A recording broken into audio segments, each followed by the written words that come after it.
Chairman Carr, you are recognized for your opening statement. Chairman Cruz, Ranking Member Cantwell, distinguished members of the committee, thank you for the invitation to testify. It has been a busy and productive year at the FCC, with the agency focused on delivering great results for the country. So I welcome the chance to join with my commission colleagues today and discuss the agency's important work. While this is not my first time testifying before the committee, it is my first time appearing before you as chairman of the FCC. So I want to thank President Trump for the honor of leading this exceptional agency. I also want to start by saying how proud I am of the FCC's dedicated staff in everything they've accomplished for the American people. In my view, the FCC's public servants are simply the best in government.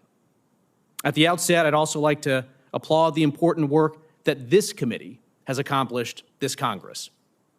For instance, thanks to Chairman Cruz and many of his fellow committee members, the FCC's Spectrum Auction Authority has now been restored through President Trump's Working Families Tax Cut Act, a historic legislative accomplishment.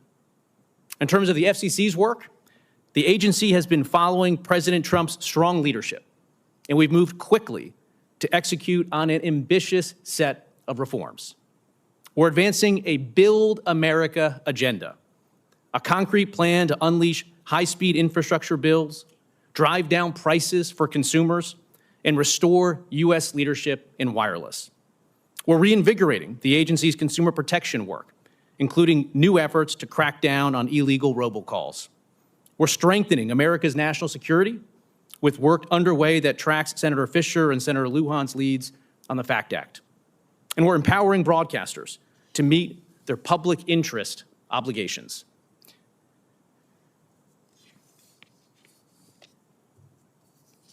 Lost my page for a second there.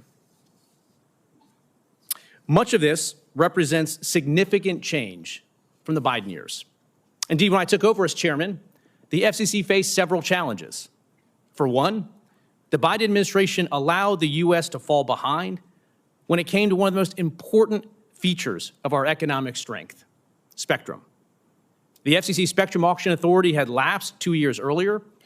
The Biden administration had failed to tee up a single new spectrum band for auction.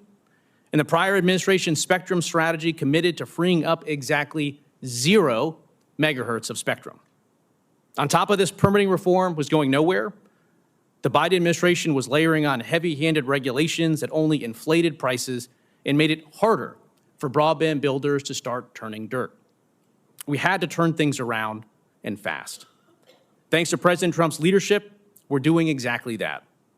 As I detail in my testimony, the FCC's Build agenda focuses on unleashing our nation's construction crews by advancing several core goals. For one, we're modernizing permitting rules and cutting red tape. For another, we're freeing up the airwaves that are necessary for America to lead the world again. Indeed, we now have a massive new spectrum pipeline and are working on multiple new spectrum auctions. In fact, the FCC just voted on a proposal to auction up to 180 megahertz in the upper C-band. For still another, we're boosting America's space economy, and in all of this, we're already seeing results. One carrier alone just announced that they lit up spectrum they gained access to this year to over 23,000 cell sites in record time, boosting 5G speeds by up to 80%. President Trump and the FCC's Build agenda are also delivering for America's workers. Providers are now adopting faster payment cycles and fairer pricing.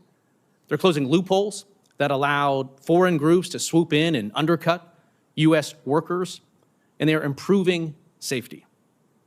Finally, the FCC is now pursuing the largest deregulatory effort in the agency's history. To date, we've teed up for removal over 1,000 rules or regulations and terminated a record 2,000 inactive proceedings. Eliminating those costly regulations is part of our affordability work, too. For instance, we shut down a Biden-era plan that could have spiked the price of internet for millions of Americans living in apartments by up to 50%. And in many ways, we're just getting started. I look forward to continuing to deliver on this important agenda And in closing, I want to thank you again for the opportunity to testify. I look forward to your questions.